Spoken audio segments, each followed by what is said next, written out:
नमस्कार दोस्तों, मैं आकाश जैन आप सभी का स्वागत करता हूं आपके अपने YouTube channel GS genius academy पर। दोस्तों, जैसा कि आपको पता है, हमारा भूगोल एक सीरीज में आगे बढ़ता जा रहा है। अभी तक हमने भौतिक भूगोल में देख लिया कि ब्रह्मांड कैसे बनता है। ब्रह्मांड में फिर हमने देखा कि आकाश गंगाएं कैसे बनती हैं, आकाश गंगाएं क्या होती हैं, आकाश गंगाएं अरबों तारों से मिलकर बनती हैं। आज हम देखेंगे कि भाई ये तारा क्या होता है, तारा बनता कैसे है, लाल दानव तारा, श्वेत वामन तारा, काला या फिर ब्लैक होल, आपने सुना होगा ब्लैक होल या चंद्रशेखर सीमा।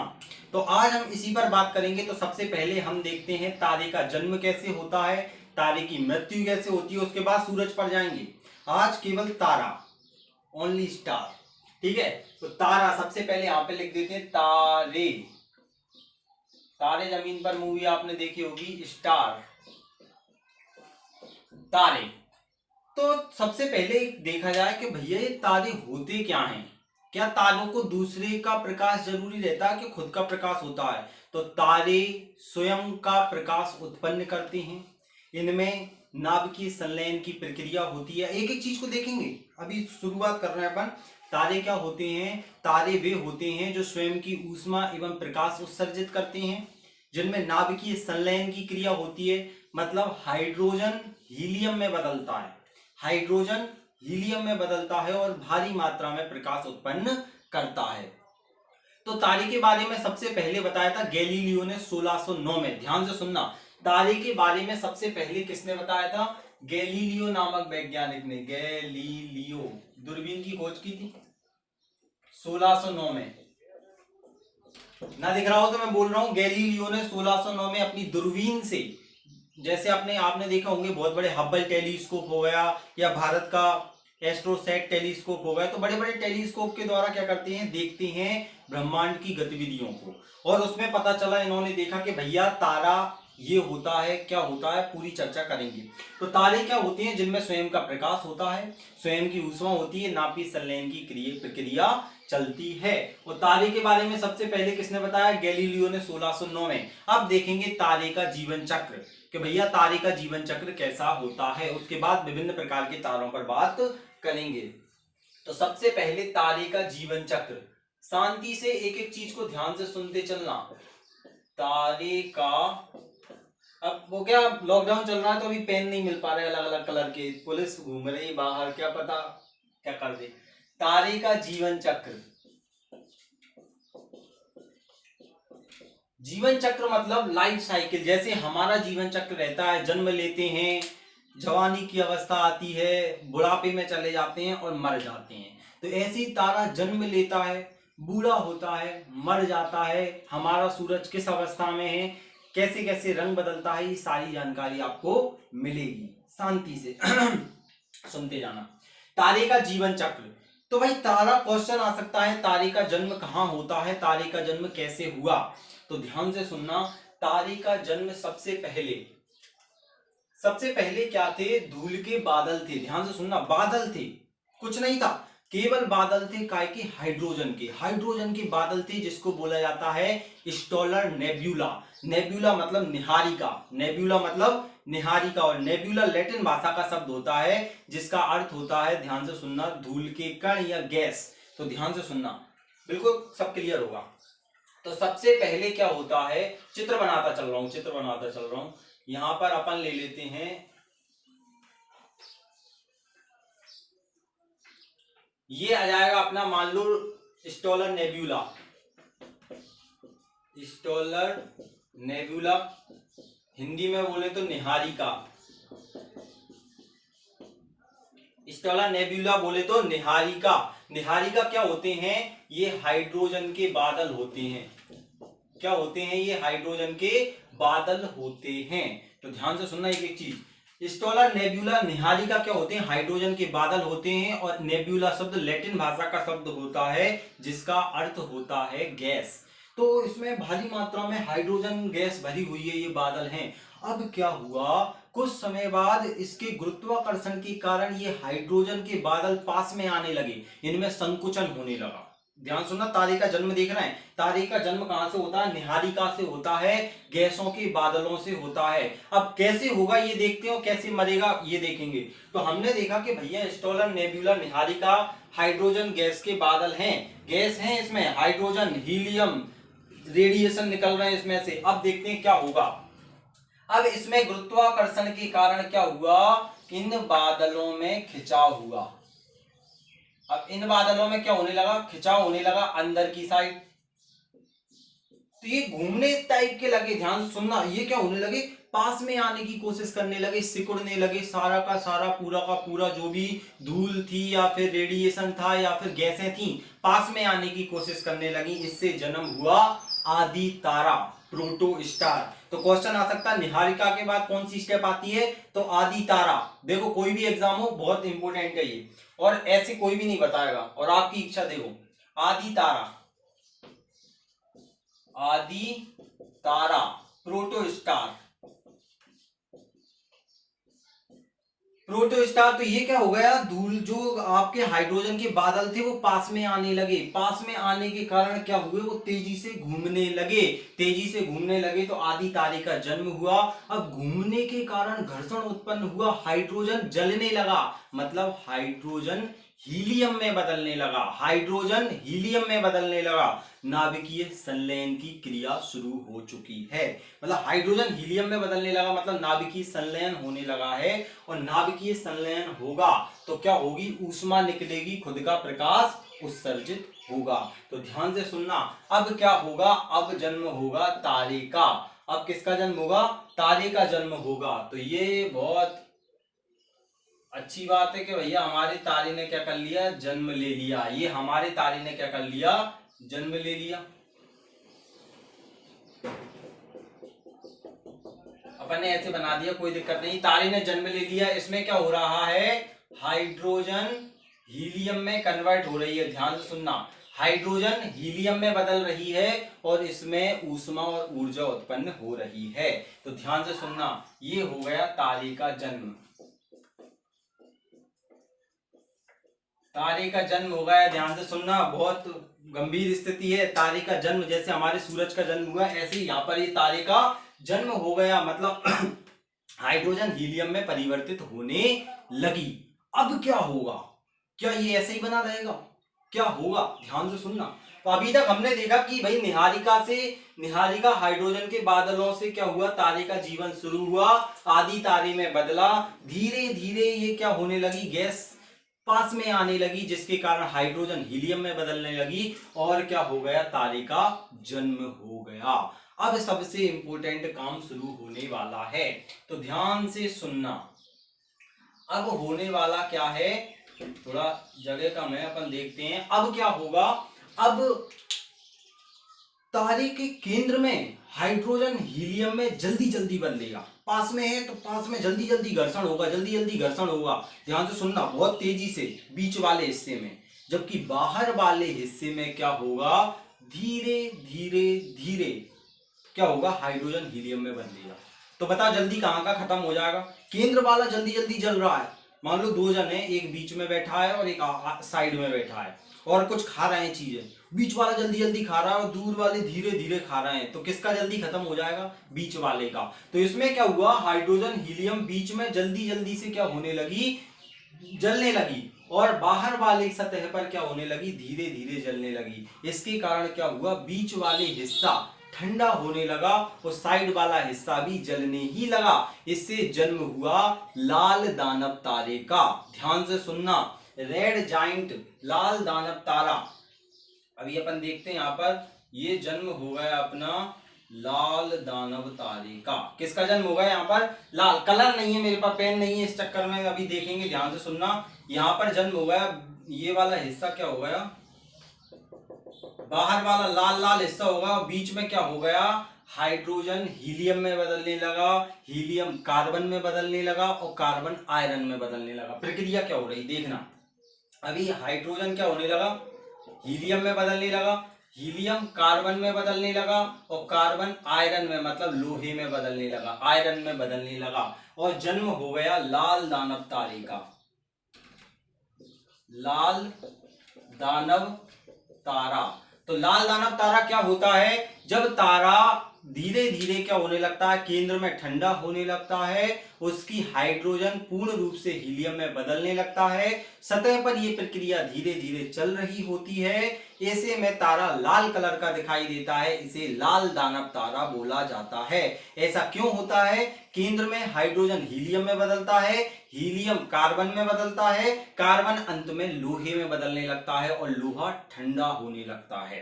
तो उम्मीद है समझ में आया होगा लाल दानव तारे का जन्म। तो यहाँ पे कलर पेन नहीं है, लेकिन मैंने आपके लिए क्या व्यवस्था कर दी है कि थर्माकोल का मैंने तारा बना दिया है। तो ध्यान से देखना, कोशिश करते हैं। ये क्या आ गया अपना यहाँ पर लाल दानव तारा। कौन सा जन्म हो गया?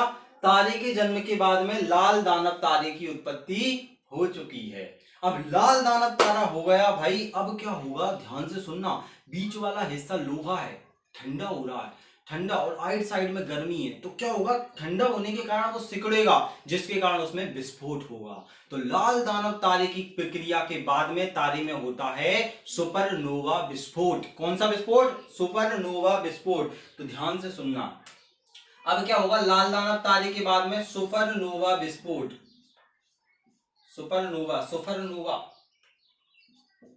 सुपर या सुपरनोवा, सुपर कर दो, हाँ क्या करना, सुपरनोवा विस्फोट। अब ध्यान से सुनना एक एक चीज। अब क्या हुआ यहाँ पर? सुपरनोवा विस्फोट हो गया। सुपरनोवा विस्फोट मतलब तारे के द्रव्यमान में बीच वाला हिस्सा ठंडा हो गया, आइट साइड वाला हिस्सा फिक गया, दूर चला गया उससे। ध्यान से सुनना, तो इसमें विस्फोट हो गया, सुपरनोवा विस्फोट। अब सुपरनोवा विस्फोट के कारण क्या होगा? तारे का जो द्रव्यमान था वो परिवर्तित हो जाएगा, या तो कम हो जाएगा या ज्यादा हो जाएगा, क्योंकि दूर चीजें जाएंगी। ध्यान से सुनना। तो अब ध्यान से सुनना, सुपरनोवा विस्फोट के बाद में तारे के द्रव्यमान में कितना परिवर्तन होगा, ये किसने बताया? वैज्ञानिक चंद्रशेखर ने। तो इसीलिए इसको बोला जाता है चंद्रशेखर सीमा। तो क्वेश्चन आएगा चंद्रशेखर सीमा कौन सी होती है? तो चंद्रशेखर सीमा 1.44 गुना को चंद्रशेखर सीमा बोला जाता है। सूरज की तुलना में एक सीमा डिसाइड की गई है। अभी अपन देखते हैं, समझते हैं। अब सुपरनोवा विस्फोट के बाद में ध्यान से सुनना, तारे के द्रव्यमान में क्या होगा? परिवर्तन होगा। तारे के द्रव्यमान में परिवर्तन होगा, दो प्रकार से परिवर्तन होगा। उम्मीद है समझ में आ रहा होगा। अभी तक अपन ने देखा कि निहारिका से आदि तारा, आदि तारा से तारे का जन्म, तारे के जन्म के बाद में लाल दानव तारा, लाल दानव तारे में हुआ सुपरनोवा विस्फोट। अब सुपरनोवा विस्फोट के बाद में दो स्थितियां बनी कि भाई पदार्थ या तो सूरज के द्रव्यमान का 1.44 गुना अधिक होगा, या फिर द्रव्यमान सूरज की तुलना में 1.44 गुना कम होगा। अब ध्यान से सुनना, मतलब चंद्रशेखर सीमा है 1.44। तो अगर सुपरनोवा विस्फोट के बाद में, ध्यान से सुनना, सुपरनोवा विस्फोट के बाद में दो स्थिति हैं। यदि तारे का द्रव्यमान तारे का द्रव्यमान सूर्य के द्रव्यमान का 1.44 गुना से कम। अब ध्यान से सुनना, सुपरनोवा विस्फोट के बाद में यदि तारे का द्रव्यमान, उम्मीद है दिख रहा होगा, देखो बड़ी मुश्किल से काम चल रहा है लेकिन आपके लिए कर रहा हूं मैं। तारे का द्रव्यमान 1.44 गुना से कम हो गया सूर्य की तुलना में, मतलब सूर्य के द्रव्यमान से तारे का द्रव्यमान कम हो गया। अब सूर्य की तुलना में कम हो गया तो तारे की शक्ति क्षीण हो जाती है, तारा कमजोर पड़ जाता है, तारा नष्ट होने लगता है, ये समझ लो। तो धीरे धीरे तारे का द्रव्यमान क्या हो जाता है? कम हो जाता है, उसकी शक्ति समाप्त हो जाती है, तारा बनने लगता है सफेद, उसकी ऊर्जा धीरे धीरे नष्ट होने लगती है, जिससे श्वेत वामन तारे का जन्म होता है, सफेद तारे का जन्म होता है, जिसको बोलते हैं श्वेत वामन तारा। तो तारे का द्रव्यमान कम हो जाता है, इससे क्या जन्म होता है? श्वेत वामन तारा, व्हाइट ड्वार्फ, श्वेत वामन तारा, व्हाइट ड्वार्फ, श्वेत वामन तारा। यहाँ पे कौन सा तारा जन्मेगा? श्वेत वामन तारा, या फिर इसी को बोलते हैं जीवाश्म तारा। श्वेत वामन तारा मतलब, ध्यान से सुनना, व्हाइट ड्वार्फ या फॉसिल स्टार। तो पेपर में क्वेश्चन कैसे बनेंगे अभी बताऊंगा कि अगर तारे का द्रव्यमान सूरज की तुलना में या फिर चंद्रशेखर सीमा से कम हो जाता है या 1.44 गुना से कम हो जाता है तब कौन सा तारा बनता है? श्वेत वामन तारा, मतलब तारा सफेद होने लगता है, द्रव्यमान कम होने लगता है। तो देखते हैं श्वेत वामन तारा आ गया अपना, ये मान लो अपना कौन सा तारा आ गया? श्वेत वामन तारा। ये अपन ने व्यवस्था कर दी कौन सी? श्वेत वामन तारा की। वह लाल वामन तारा, दानव तारा, यहाँ श्वेत वामन तारा आ गया, या इसको बोलते हैं जीवाश्म तारा। श्वेत वामन तारे का जन्म हो गया। अब श्वेत वामन तारे में धीरे धीरे अपनी ऊर्जा क्या होती जा रही? खत्म होती जा रही है। पूरा का पूरा हाइड्रोजन हीलियम में बदल चुका है, हीलियम कार्बन में, और कार्बन लोहे में बदल चुका है, और लोहा होता है काला। तो अब धीरे धीरे श्वेत वामन तारा ही किस में बदल जाता है? काला वामन तारे में। तो समझ में आ रही प्रक्रिया कैसे हो रहा है? तो यहां पर क्या होगा? श्वेत वामन तारा बदल जाएगा काले वामन तारे में, काला वामन तारा। श्वेत वामन तारा बदल जाएगा काला वामन तारा में। ध्यान से सुनना, श्वेत वामन तारा था ये, अब ये कौन सा आ जाएगा? काला वामन तारा। लो अपन ने बना देते हैं, काला वामन तारा अपना क्या जा रहा है? ये आ गई स्थिति कौन सी? काले वामन तारे की। ये हो गया अपना काला वामन तारा आ गया। ध्यान से सुनना, अभी तक लाल दानव तारा सुपरनोवा विस्फोट हुआ, तारे का द्रव्यमान 1.44 गुना से कम हो गया। ये 1.44 गुना चंद्रशेखर सीमा होती है, और श्वेत वामन तारा बनेगा, ऊर्जा कम हो रही है, सफेद हो जाएगा। सफेद होने के बाद में उसकी पूरी ऊर्जा खत्म हो जाएगी, लोहा बन जाएगा वो, और लोहा बन जाएगा तो उसको बोलेंगे काला वामन तारा। तो 1.44 गुना से कम द्रव्यमान, तो तारा खत्म। अब देखना काम की चीज, अब न्यूट्रॉन स्टार क्या होता है, पल्सर स्टार क्या होता है, इस पर आते हैं। धैर्य बनाए रखना, पूरे डाउट क्लियर हो जाएंगे, इसके बाद पढ़ने की जरूरत नहीं है।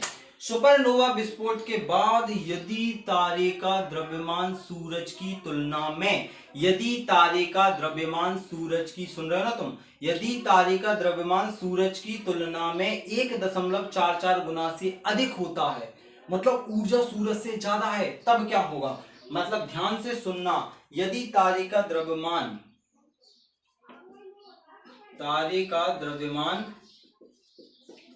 1.44 गुना से अधिक होगा। अब तारे का द्रव्यमान 1.44 गुना से अधिक होता है, मतलब तारा इतना पावरफुल हो जाता है कि क्या करने लगता है? सारी की सारे उसके जो बहुत तेजी से घूमेगा, गुरुत्वाकर्षण बढ़ जाएगा, खींचने की शक्ति बढ़ जाएगी, तारा तेजी से घूमेगा। तेजी से घूमने के कारण अपनी कक्षा को इलेक्ट्रॉन छोड़ देते हैं। ध्यान से सुनना, सारे के सारे इलेक्ट्रॉन नाभिक को और उसकी कक्षा को छोड़ देते हैं। ध्यान से सुनना, केवल उसमें क्या बचता है? न्यूट्रॉन बचते हैं। इसीलिए क्या बोला जाता है उसे? न्यूट्रॉन तारा या पल्सर तारा। तो 1.44 गुना से अधिक होने पर द्रव्यमान कौन से तारे का जन्म होगा? न्यूट्रॉन तारा या पल्सर तारा। ध्यान से सुनना, न्यूट्रॉन तारा, न्यूट्रॉन तारा या पल्सर तारा। पेपर के सारे क्वेश्चन क्लियर हो जाएंगे। ध्यान सुनना, चाहे आपको मेंस में लिखना हो, चाहे आपको प्री की तैयारी करनी हो, व्यापम देना हो, इसके बाहर कुछ नहीं आएगा तारे के बारे में। ध्यान से सुनना, तो क्या होगा अपना? तारे का द्रव्यमान 1.44 गुना से अधिक होगा, तो तारा की इतना तेजी से घूमेगा, इतना गुरुत्वाकर्षण बढ़ जाएगा कि तारे के इलेक्ट्रॉन छोड़कर उसे बाहर चले जाएंगे, केवल न्यूट्रॉन बचेंगे, और पल्सर तारा या न्यूट्रॉन तारा कहलाएगा। अब उसका द्रव्यमान इतना हो, गुरुत्वाकर्षण इतना हो गया, द्रव्यमान इतना हो गया, ध्यान से सुनना, कि गुरुत्वाकर्षण को वो संभाल ही नहीं पाता, सारी चीजों को अपने अंदर भरने की कोशिश करता है, अपने अंदर समाने की कोशिश करता है। कोई भी चीज गोल गोल गोल गोल घुमाओ तो क्या होता है? बीच में केंद्र में आने लगती है। तो क्या होगा? न्यूट्रॉन तारा या पल्सर तारे का सारा द्रव्यमान एक स्थान पर आ जाएगा, और उसमें से कोई भी चीज बाहर नहीं जा पाएगी। इसको बोलते हैं, ध्यान से सुनना, क्या बोलेंगे? Black hole. यही तो ब्लैक होल है, लगी रहती थी। कृष्ण विवर बोलते हैं इसको हिंदी में, black hole, black hole, black hole लगी रहती है। क्या होता है ब्लैक होल? ब्लैक होल कोई गड्ढा नहीं होता, होल नहीं होता। ब्लैक होल तारे की अंतिम अवस्था होती है, उसका द्रव्यमान इतना अधिक बढ़ जाता है, उसमें इतना अधिक पास में आ जाता है पूरा द्रव्यमान, कि अंदर से कोई भी चीज बाहर नहीं जा पाती, यहां तक कि प्रकाश भी उसके अंदर से बाहर नहीं जा पाता है। इसीलिए किसका जन्म होता है? ब्लैक होल का। ब्लैक होल, कृष्ण विवर, कृष्ण विवर भी बोलते हैं, ब्लैक होल का जन्म हो जाता है। ध्यान से सुनना दोस्तों, ये अपन ने जन्म करवा दिया ब्लैक होल का। इसको चिपका देते हैं, लगे हाथों। कलर पेन नहीं है इसलिए मुझे ये करना पड़ा केवल आपके लिए, ताकि आपको अच्छे से समझ में आए और आप जो पढ़ाई कर रहे हैं तो आपका पढ़ाना सार्थक हो जाए। तो ब्लैक होल कोई वो अलग से चीज नहीं होती, ध्यान से सुनना। केवल क्या होती है, तारे की अंतिम अवस्था होती है, जिसके कारण तारे का पूरा द्रव्यमान एक ही जगह पर आ जाता है, उसमें से प्रकाश बाहर नहीं जा पाता है। तो तारे के संबंध, तारों के बारे में ब्लैक होल चंद्रशेखर ने ही बताया था। आपको कमेंट करके बताना है कि भाई सबसे पहले ब्लैक होल की कल्पना किसने की थी। तारों के बारे में तो चंद्रशेखर ने बताया, सबसे पहले ब्लैक होल की कल्पना किसने की थी। अगर आपको इसका आंसर पता है तो आप वास्तव में पढ़ाई कर रहे हो और आप अपने लक्ष्य तक जरूर पहुंचोगे। तो एक बार मैं समाप्त करता हूं, पूरी चीजें बताता हूं, उसके बाद हम सूरज की चर्चा नेक्स्ट वीडियो में करेंगे, क्योंकि सूरज अपने आप में बहुत विशाल चीज है। क्या होता है कोरोना, सूरज के बारे में, क्या हमने कौन सा उपग्रह भेजा गया है, और सूरज के बारे में दूरी कितनी है, प्रकाश कितनी देर में आता है, सारी चीजें देखेंगे। तो सबसे पहले तारे का हमने देखा कि तारे क्या होते हैं, जिनमें नाभिकीय संलयन की प्रक्रिया चलती है। तारे का जन्म कहाँ होता है, तारे का जन्म होता है स्टेलर नेबुला, निहारिका में। तो स्टेलर, इंटरस्टेलर मूवी देखी होगी, ना देखी हो कोई दिक्कत नहीं है। स्टेलर नेबुला निहारिका में हाइड्रोजन के बादल होते हैं, क्योंकि स्टेलर नेबुला का शब्द होता है लैटिन भाषा में, लैटिन भाषा में इसका शब्द होता है गैसों का बादल। ध्यान से सुनना। अब आते हैं गैसों के बादल में खिंचाव होता है, तो जिसके कारण आदि तारे का जन्म होता है। आदि तारा धीरे धीरे घूमने लगता है, फिर तेजी से क्या होने लगता है, हाइड्रोजन हीलियम में बदलने लगती है, और तारे में स्वयं का प्रकाश और ऊष्मा आ जाती है। ये तारे का जन्म हो गया। ये गैलीलियो ने 1609 में बता दिया था, ध्यान से सुनना।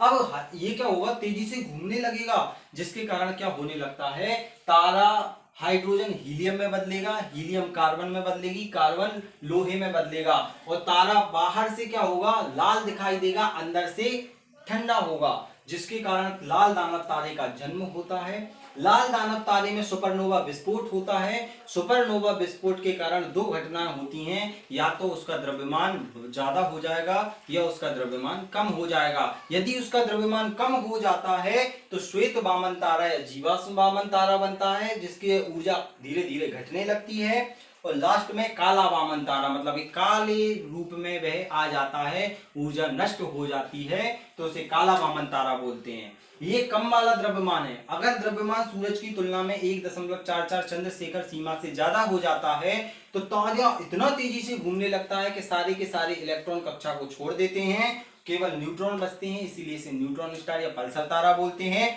पल्सर तारे में लगातार अधिक गुरुत्वाकर्षण के कारण ये पूरे के पूरे केंद्र में अपने द्रव्यमान को सिकोड़ लेता है, इसमें से ऊर्जा भी बाहर नहीं जा पाती है, प्रकाश भी बाहर नहीं जा पाता है। इस घटना को बोलते हैं ब्लैक होल, कृष्ण विवर बोला जाता है। तारों के संबंध में कृष्ण विवर के बारे में चंद्रशेखर ने बताया था।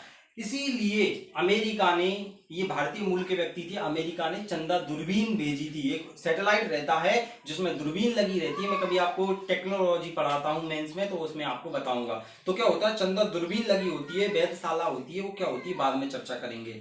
तो इतना उम्मीद है आपको समझ में आया होगा। नेक्स्ट वीडियो में हम देखेंगे कि सूरज कैसे बना और सूरज कैसे काम करता है, सौर मंडल क्या होता है, साथ ही साथ कुछ अलग अलग प्रकार के तारों के बारे में। उम्मीद है आपको ये लेक्चर पसंद आया होगा। अगर अच्छा लगा हो तो लाइक करें, शेयर करें, सब्सक्राइब करें। जय हिंद, वंदे मातरम।